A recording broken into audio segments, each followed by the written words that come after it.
आज आमर जो कविता रचना एवं गल्प लिखन जो प्रशिक्षण दिगला पिला बर्तमान पिला लिखि सारी बर्तमान मु आह्वान कर स्नेहासिनी नायक निज रचना कविता माँ उपरे से आवृत्ति करेंगे।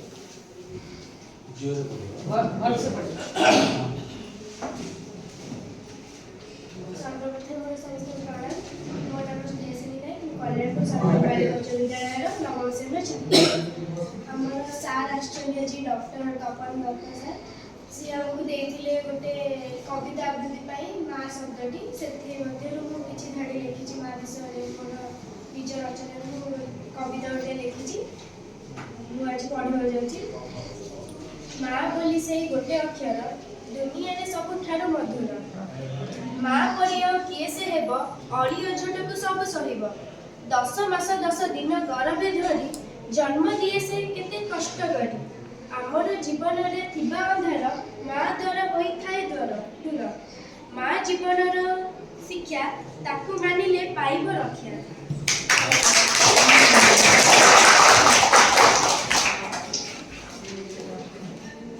नेक्स्ट शुभलक्ष्मी जेना।